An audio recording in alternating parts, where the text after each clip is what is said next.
Hello Gemini, Sun, Moon, Rising, and Venus signs. Kamusta kayo? Sana po nasa mabuti kayong kalagayan. Welcome back po sa Star Tarot. Kung bago kayo dito, welcome din kayo. Thank you sa inyong support. I truly appreciate it. God bless you all. Tignan natin ang mga mensahe ni Gemini. We have to be fair. Ayan. So maybe you are in the middle of making a decision sa ngayon, Gemini. And with all fairness, no? Yun ang gusto ninyong gawin sa ngayon, na maging fair and sound decision ang gagawin ninyong decision. There is also order, no? Order na sa buhay ninyo. May babalik nyo na yung order sa buhay ninyo. Things will be back in its original state. Kumbaga, parang ganon. Kasi maybe in the past, you were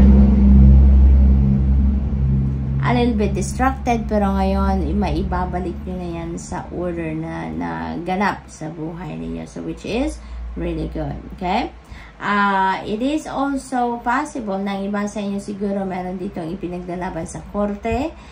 Maybe there is divorce, there is annulment, child custody, something like that, or mga karapatan sa trabaho siguro na hindi ipinaglalaban ninyo dahil hindi ninyo nakukuha. Posibleng ganon, ano, along those lines siguro ang ganap, no, sa buhay ng iba sa inyo.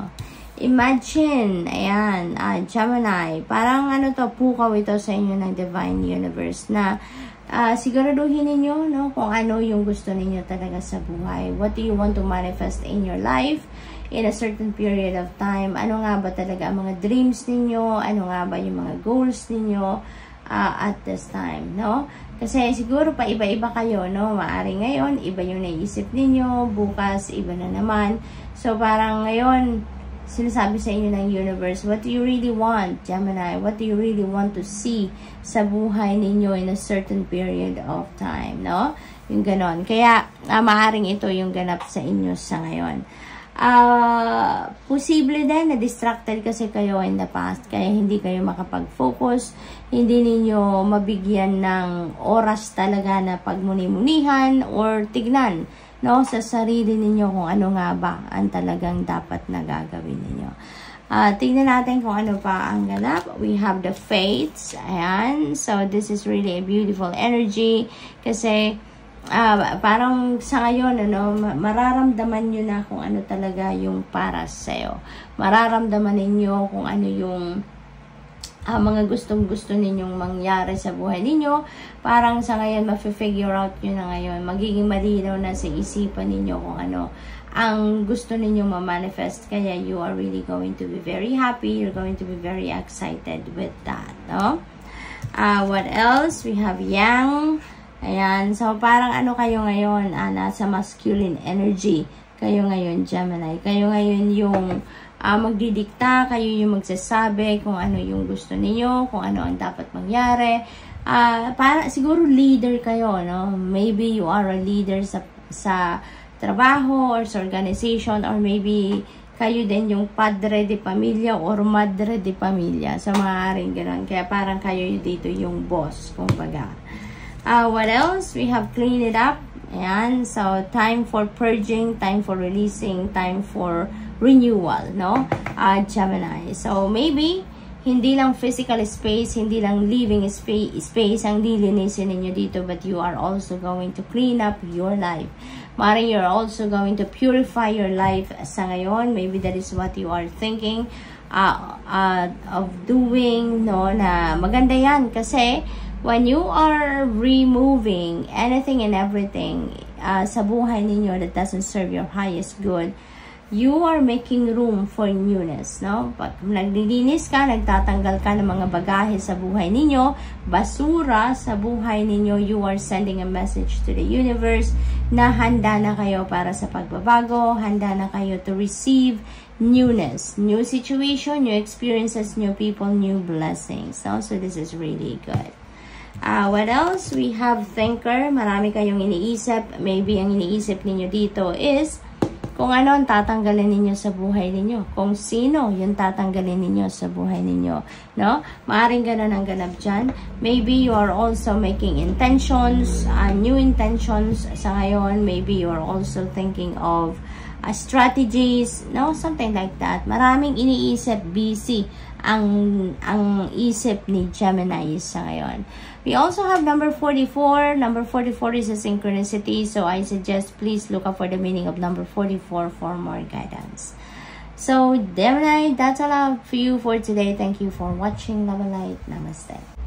Hello Libra, Sun, Moon, Rising, and Venus signs. Kamusta kayo? Sana po ay nasa mabuti kayong kalagayan. Welcome back po sa Star Tarot. Kung bago kayo dito, welcome din kayo. Thank you sa inyong support. I truly appreciate it. God bless you all. Time to go. Ayan, Libra, it's time to go. It's time to release something dito sa buhay ninyo. Maybe mga bagay ito, sitwasyon, even tao that doesn't serve your highest good. You know, you are really leaving that place, that situation sa ngayon, ano? You're stepping out of a situation dito that doesn't help you anymore. Hindi na nagsusupport ng iyong highest good. Hindi na nagsusupport ng inyong best interest. You are ready to go. You are ready to leave, no? What else for Libra? We have soulmates.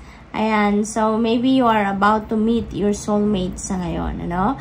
Maybe yung kung sino man ito that could lead or that could develop, no? Into a deep friendship, no? Maaaring into a partnership, business partnership, posibleng ganon, or that could lead to, ano, a love and romantic relationship. So, posibleng ganon din ang ganap dyan for some of you. Time for nap. Magpahinga kayo, Libra. No? Maybe you're exhausted. Pagod na kayo. Physically, mentally, emotionally. Lately, kaya kailangan na ninyo na magpahinga muna. Kailangan ninyo nang mag-relax. No? Kailangan ninyo na mag-rejuvenate, mag-recuperate, and recharge so that you'll be ready for the next day's challenges. Okay? Kailangan natin ng pahinga. Kailangan natin ng balanse sa buhay. And that is what you really need right now. Okay, Libra? What else? We have clean it up. Time to go. Clean it up. So, you're really going to, ano, parang meron kayong gagawing massive transformation sa buhay ninyo sa ngayon, Libra. Parang nag-overhaul kayo, no, ng buhay ninyo. So, which is really good because you are ready for newness. You are ready for new beginnings dito. So, that is very exciting. And that could be in any area of life. Depende sa inyong sitwasyon. It could be a change in a job situation, pamilya, relationship, negosyo, trabaho, karera. It could be in any area of life. Depende sa inyong sitwasyon. But ngayon, talagang desidido kayo na baguhin na ang inyong sitwasyon. You are up for a change. Okay? What else? We have change in the wind. Look at that. So, talagang kino-confirm, no, ng energy na to na definitely maraming pagbabago magaganap sa buhay ninyo sa ngayon.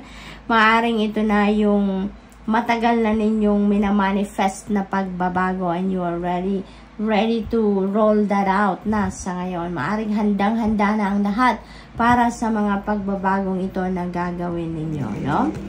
There could be travel related dito then Libra sa gagawin ninyong mga pagbabago, which is really beautiful kasi yung sunod din yung card is happy.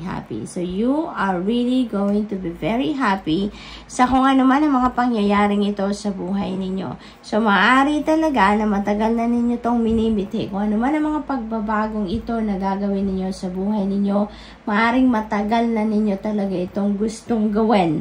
At ngayon lang kayo nagkaroon ng lakas na loob, maaring ngayon lang kayo nagkaroon ng pagkakataon talaga na gawin ang mga pagbabagong ito, no? So, good luck to that kasi ngayon magiging maayos na ang lahat dahil masaya na kayo.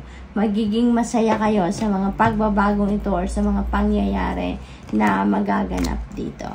Co-create, this is a reminder for you, Libra, that you are co-creating your reality with God. We are all co-creating our reality with God, no?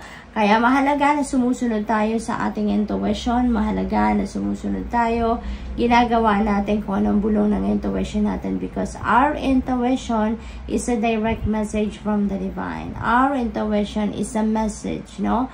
From the divine universe. Siya yung nagdadirect sa atin, siya yung iniilawan niya kung ano yung path na dapat nating tahakin. At tayo yung nandito sa physical realm, tayo yung nag-execute. Diba? Tayo yung gumagawa dahil tayo ang nandito. What else? We have loyal heart. Ayan. So, loyalty will be on display talaga din dito. Libra, this could be related to relationships talaga, no? Maaaring yung soulmate na to, magde-develop kayo into a love, a romantic relationship, or a new, beautiful friendship, you know, and there is really a beautiful relationship there, no, na mabubuo kayo because you have that loyalty din sa bawat isa. There is sincerity sa bawat isa, yung gano'n, no? So, good luck. That's all I have for you for today. Thank you for watching. Love and light. Namaste. Hello, Aquarius, Sun, Moon, Rising, and Venus signs. Kamusta kayo? Sana po ay nasa mabuti kayong kalagayan. Welcome back po sa Star Tarot. Kung bago kayo dito, welcome din kayo. Thank you sa inyong support. I truly appreciate it. God bless you all. Aquarius, po na mensahe ninyo ay Yin. This is a feminine energy, no? At ang nakikita ko dito, Aquarius, ngayon, parang mag-chill lang kayo. Hindi kayo ngayon yung boss. Hindi kayo ngayon yung magdidikta na kung anong dapat na mangyayari, saan papunta, yung mga ganun. Bagkus, maghihintay kayo ngayon, no? Maghihintay kayo ng direction ng iba. Maghihintay kayo ng kung anong sasabihin ng iba. No? You are on the waiting game sa ngayon, kumbaga. Co-create, this is a reminder for you, Aquarius, that you are co-creating your reality with God, no? Lahat ng bagay nangyayari, pinagtutulungan natin yan, no? Hindi lang ikaw or hindi lang yung Panginoon ang gagawa ng lahat para sa'yo, okay? You are also have to do, to take action, diba?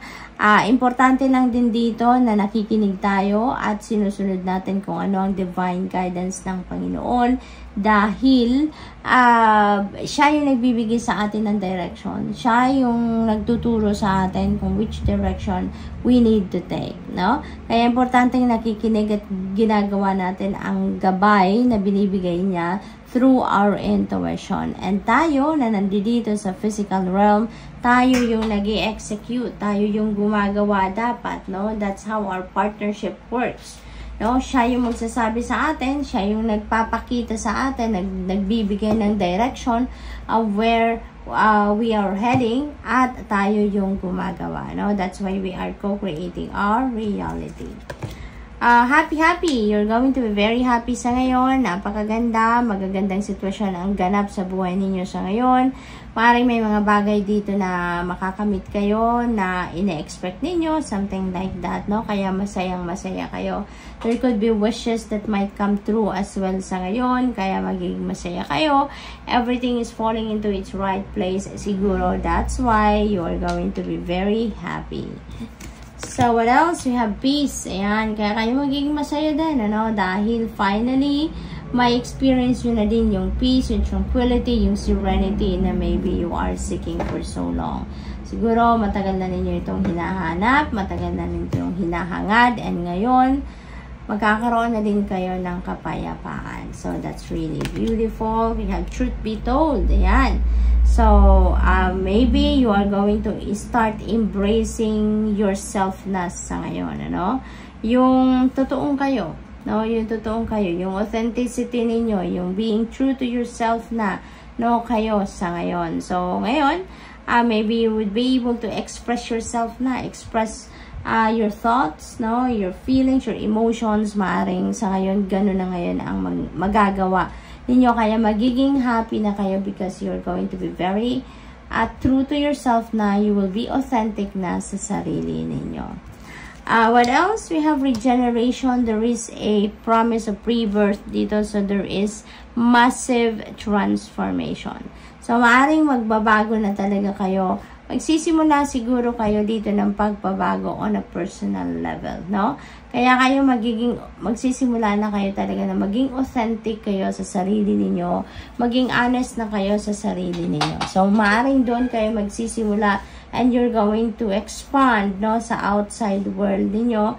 Maaaring magkakaroon dito ng mga pagbabago din siguro sa trabaho ninyo, sa pagpipili ng trabaho, ng pagpipili ng career path na tatahakin ninyo, the people that you deal with, sa mga magiging kaibigan ninyo, something like that. It could be in any area of life, but definitely you are up for change, you are up for renewal, no? What else? We have higher power. Speaking of following and listening to your intuition, may mga downloads na pinapadala sa inyo ang universe sa ngayon.